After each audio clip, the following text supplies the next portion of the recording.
Gentlemen,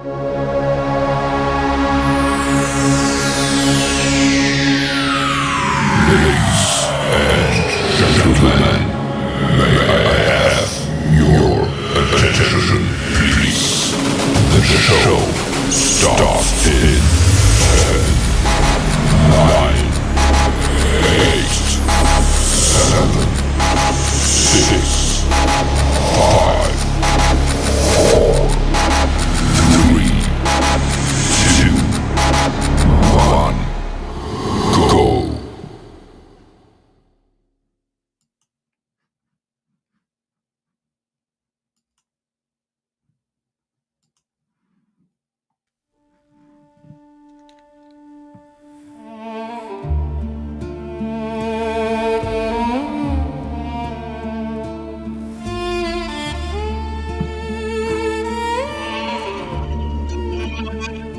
Boy in gray, a wooden gun,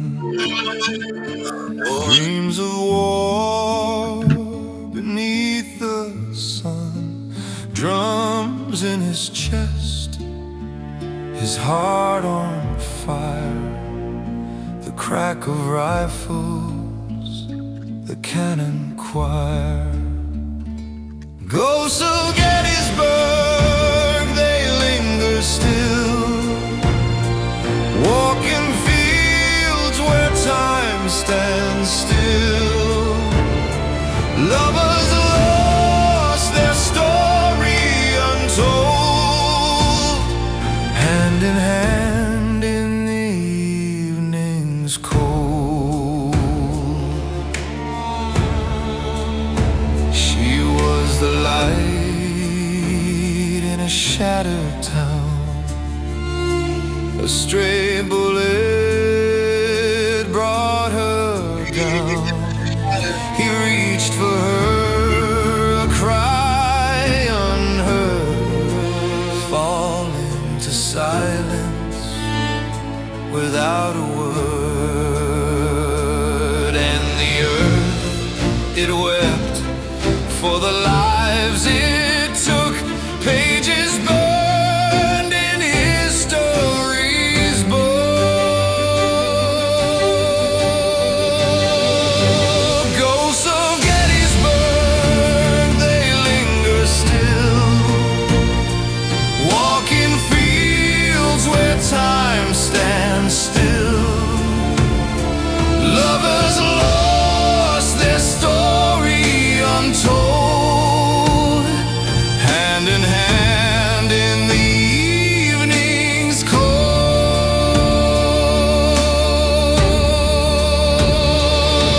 The guns have hushed, the echoes fade, but their shadows dance in the fields they made. Under the moon they softly tread, alive in love, though long since dead.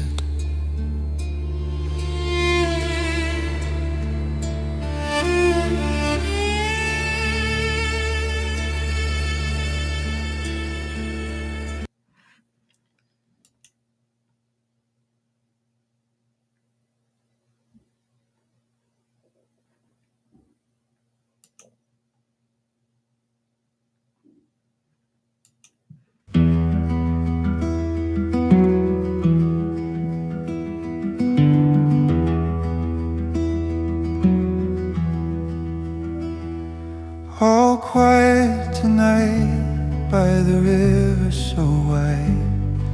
The soldiers are lost in their dreaming, tents bathed in the glow of a silver moon's light, while the campfire's embers keep gleaming. A sigh in the trees, a whisper that teases.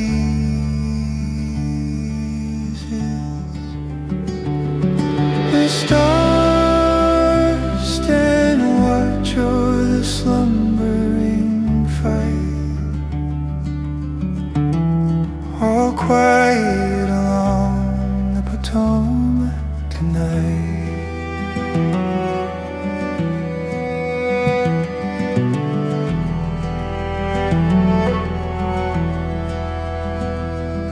The wind moves so slow through the shivering leaves, a song that no one is singing. The sentry alone with his steps and his breath, in shadows the echoes are clinging. A murmur so thin, the dark settles in. The stars stand watch o'er the slumbering fight, all quiet along the Potomac tonight.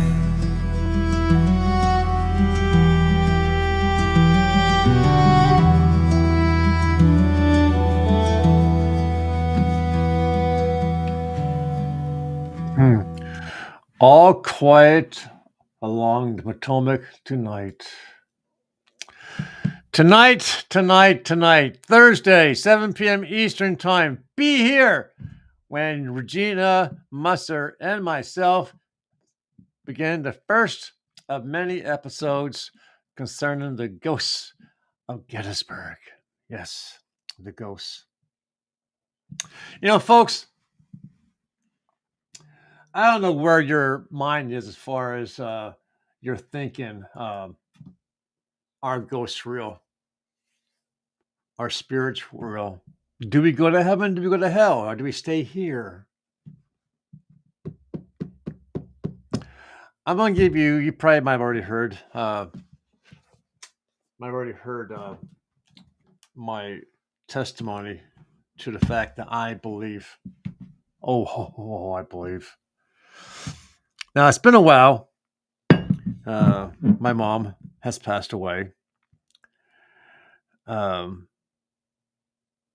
But a few years after, in fact, several years after, I started experiencing some weird shit. Usually, always when my mind was at ease or at rest, or I was sleeping or getting ready to fall asleep, I would hear my mom's voice, clear as day, as if she was in a room with me, shout out my name, Randy! And only the way her voice can say my name. And she said a couple times, Randy! What the hell? Claudette, did you call my name? No, it wasn't me. Or I would smell her perfume. She had I can't think of the name of the perfume anymore. One that my wife doesn't use. I know what I'm about to tell you is not my wife. Baby's breath, something, I forget what it was called. But I would smell my mom's perfume during the daytime. Out of the blue. That's a whiff of her perfume.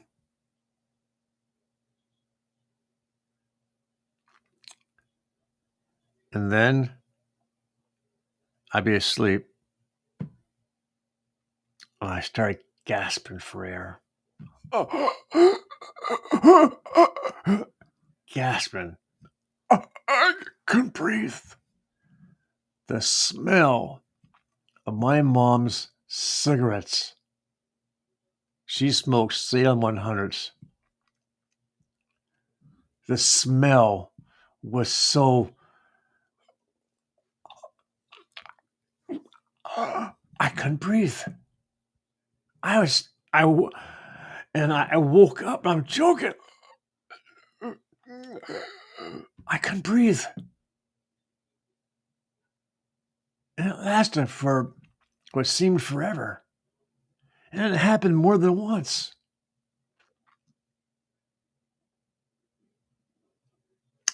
I was so concerned, I actually spoke to my doctor about it. And he went and he had a scan done on my brain. Because everything that I was explaining to him could have been my brain having some physical problems. So he took all these tests, these scans.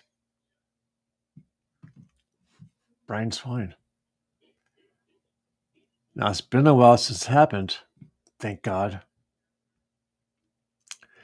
I also remember one time when my nephew, Tony Rhodes, who was at that point taking care of my mom, who was getting close to the end. So he was living at the house, my mom's house, and my mom and dad's house. And he called me up screaming and crying and calling for help. He said, Randy, Uncle Randy, you gotta get here. You gotta get here. Something's going on. Michelle's here with me, who was his sister. And we hear plainly your dad calling your mom's name. Clear as day, said we hear it. He said there's stuff flying around the room. We hear your dad calling him, you gotta get here, you gotta get here, you gotta get here. So I drove as fast as I could in a frantic. Of course, by the time I got there, nothing's happening. But you can see the fear in their eyes. Shortly after that, my mom passed away. I remember also, too, my dad had one near-death experience, and then he got better, thank God, and then eventually he passed away later. But he's laying in bed, the minister's there giving last rites and so forth, and he points to the corner of the room, and he starts talking to my grandmother, who had passed away, his father, and other relatives. Because the professionals say that when a person is close to dying, the loved ones come for them to help them make the crossover. So, are there ghosts? Only you can determine that for yourself, I believe. And tonight, the first episode of Ghosts of Gettysburg, information taken from the book. Hang on 1 second. I'll get it here for you. If you take notice, I didn't have my green screen going, and it's too damn cold to be outside doing my Judgement Tree broadcast. But hopefully I have these in the right numeric. Let me just double check before I look stupid.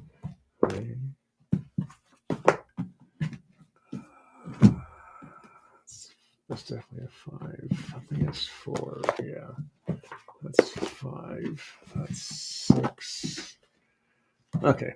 So tonight, the first chapter of this particular book here by Mark Nesbitt. It's about 2 individuals. The chapter is called Homecoming. Okay. I won't give you a lot of detail because that's tonight's show. But it's going to be about a gentleman by the name of Cope and a young lady by the name of Jenny Wade. That's tonight's episode. But he wrote, this gentleman is alive. These books aren't that expensive. They're very good books for you to buy. This is book 1, book 2, book 3, book 4, book 5, book 6, 7, 8, and final.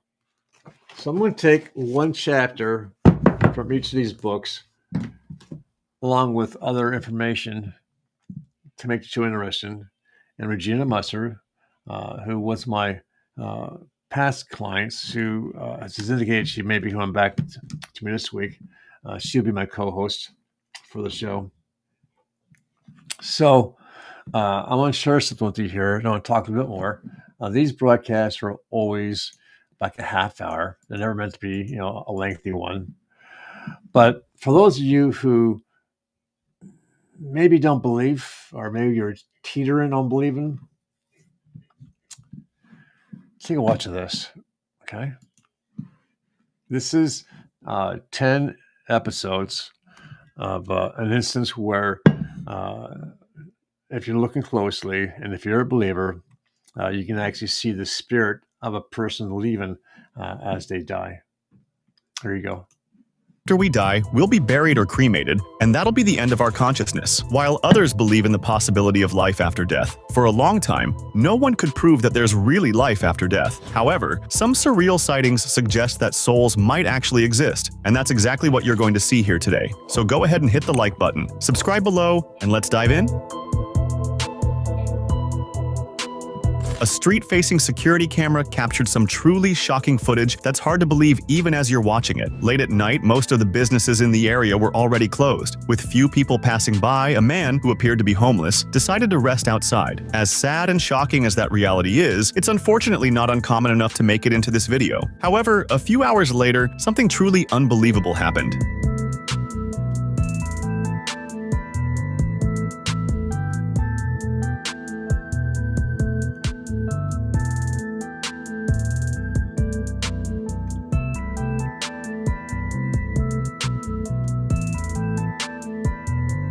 After lying down for a long time, the man seems to get up. But if you look closely, you'll notice that his body actually remains motionless, while a shadow or figure, looking exactly like him, emerges from the same spot where he was lying. It's possible that this man passed away due to his difficult circumstances, and this security camera caught the moment when his soul left his body. What if your vision could start improving tonight while you sleep? Here's a tip. If you have a glass of water, you can start restoring your eyesight. In April 2018, in a small town in Israel, chaos broke out. In the video, it's not clear what started it, but apparently, a man became a victim as a result of the fight. You can see the man fall to the ground, while others run away in a panic, trying to save their own lives. However, something completely bizarre was captured by the security camera moments after the man seemingly passed away.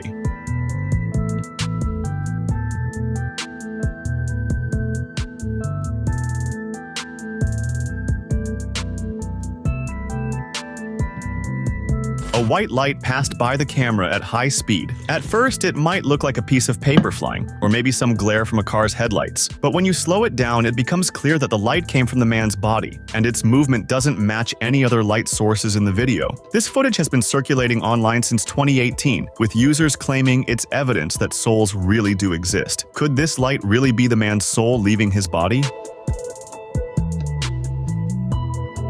In another video captured by a surveillance camera, we see a woman sweeping the sidewalk with nothing particularly extraordinary happening. Other people walk by in the frame, adding a sense of authenticity and credibility to the footage. However, without any warning, the woman suddenly seems to feel unwell, and at the same time the camera image becomes chaotic. Once the footage stabilizes, the woman is lying on the ground, and a strange black smoke is rising into the air from her body.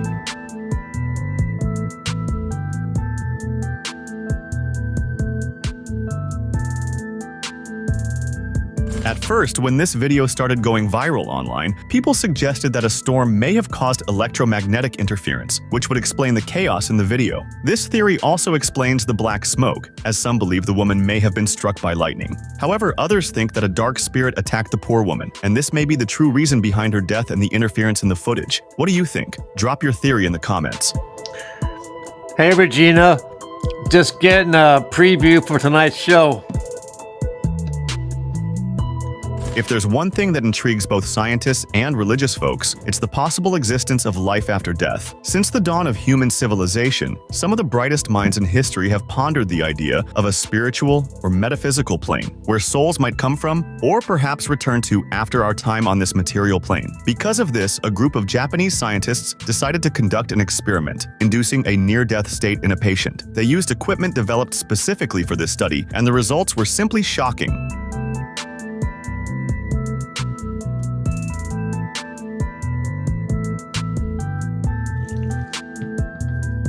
After waiting for a long time for any manifestation, the scientists were startled to see some kind of vapor condensing in front of the woman's face. However, according to reports, this vapor couldn't be seen with the naked eye. It was only visible through the camera. Then, what appeared to be the same ghostly substance transformed into the silhouette of a woman, slowly walking away from the subject. However, this experiment could not be replicated, and all the scientists who were involved mysteriously disappeared without giving any further explanations about the chilling footage. Yeah, they disappeared, right? They Why did were Amazon send me they were $20,000? Because I use taken Amazon. away. So that video is actually a little bit longer. So I wanted to stop it because I want to share some of that tonight. But tonight's episode, obviously, the first one of the chapters of the first book, Ghosts in Gettysburg. I'll be showing some videos of actual ghosts in Gettysburg. And Regina's going to be my co-host. She's going to be the person I'm going to be talking back and forth with, and she's going to interact with me, and she's going to give her thoughts to what we're watching and so forth.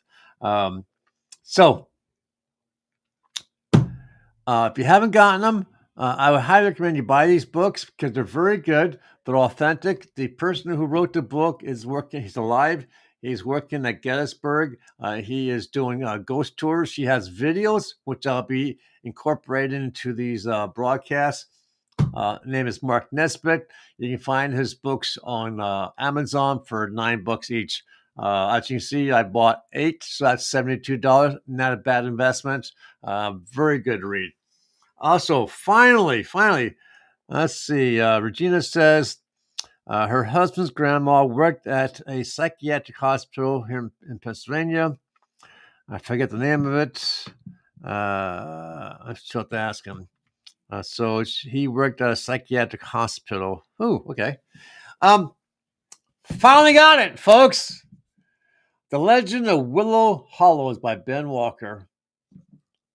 I was not expecting this book to be twice the size of my normal books. Let me show you here. This is the books that, and I'll be explaining to you in a minute here, that Matthew Holmes, the other author story, wrote. You can see the difference in size. It'll make it easier for me to read. It's 160 pages, so I should have this read by next Thursday. Ben is hoping that I do because he wants to have the broadcast next Thursday. Regina, if you want to be part of that broadcast as well, that'd be great. It's called Legend of Willow Hollows. It is. I'll read the back of it. Abel Smith, a Confederate sergeant, noticed Confederate soldiers vanished from the military camp base. Now he has a choice to find out what's lurking in the Ozarks forest before it's too late. I started reading it. I'll give you a snippet of it. Seems like there's a Confederate soldier who practiced witchcraft and so forth, and he was burned alive. And they, from what I get here is his spirit is still out there, and his spirit's not happy. Here's the clincher on the author, Benjamin Walker. Benjamin Walker is the son of a Confederate veteran who loves horror and history and many things. Benjamin is autistic and epileptic. He continues to move forward with positive attitude, moving to continue to write books. So you hear that? This young man is autistic and epileptic, but he wrote this book. He also wants to do research on apparently that the Confederate soldiers, many of them, suffer from the same illness. So he wants to do a broadcast about that.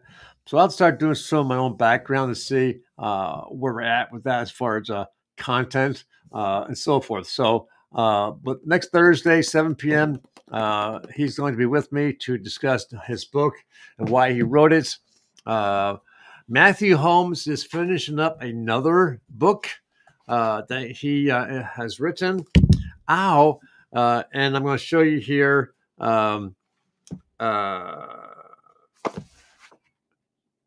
Real quick, The Road to Hell and Back. These are books written by Matthew Holmes, 6 of them. He provided me at no cost to myself. This one here is Spirit of Vengeance. At no cost to myself, these 6 books, Hell in the Cell and Blood in the Mountains. These are all very good reads. It took me like 5 days, 6 days to read these books each.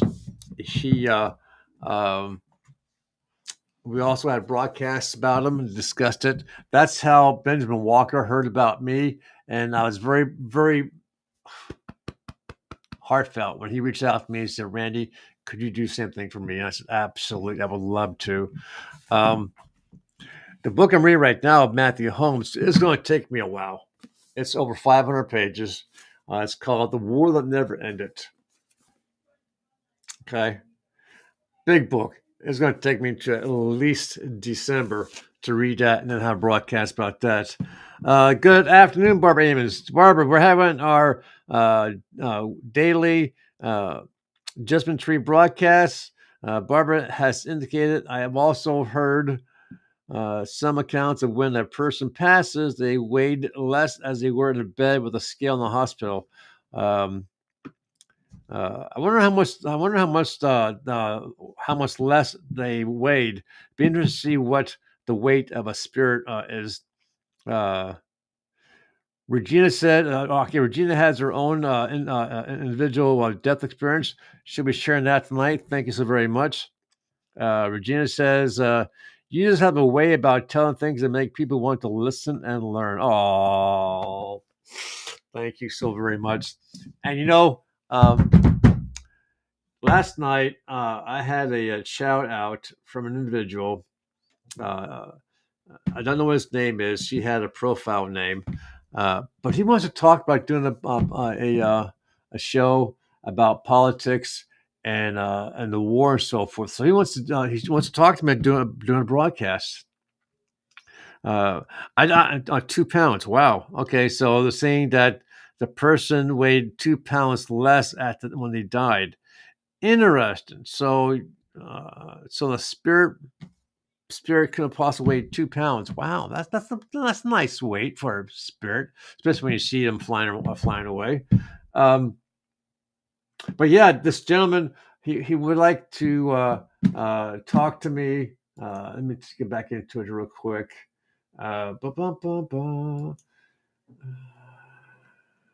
Let's see, where's that here? Just me 1 second, folks. I changed screens. Here we go. He wants to talk about.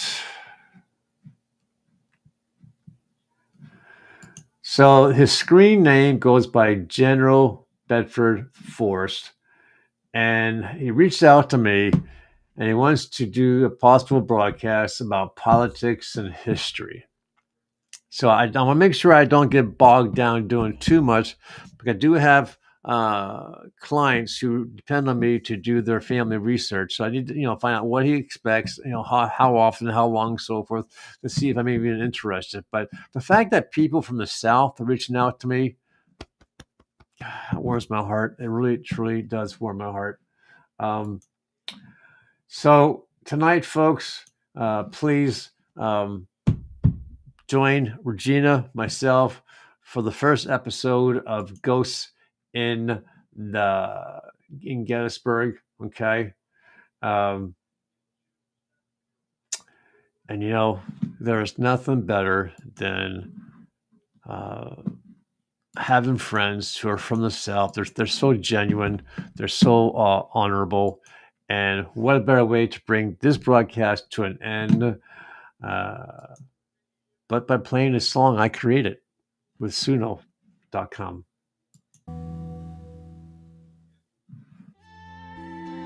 Not that song.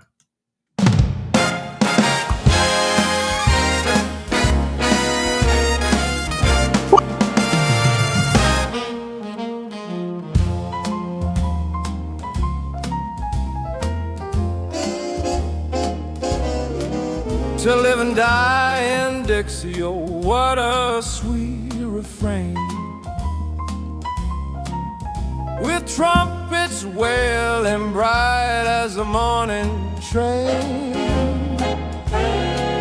Where river hums a tune and the willows sway again. Oh, the stars, they twinkle like a slide trombone, and the saxophones croon of a land we call. Let us cross, oh, cross that shining stream, where the trees whisper soft in a dream. Rest in the shade where the good Lord decrees to live and die in Dixie. Oh, sweet memory.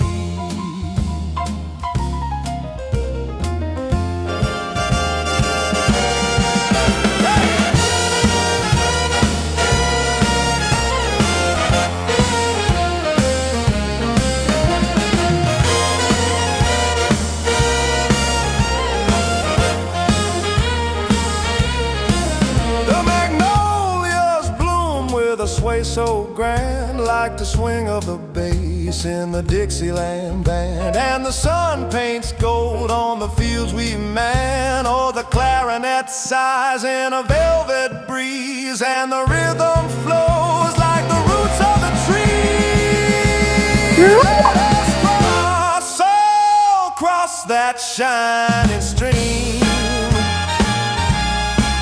where the trees whisper soft in a dream. Rest in the shade where the good Lord decrees to live and die in Dixie. Oh, sweet memory.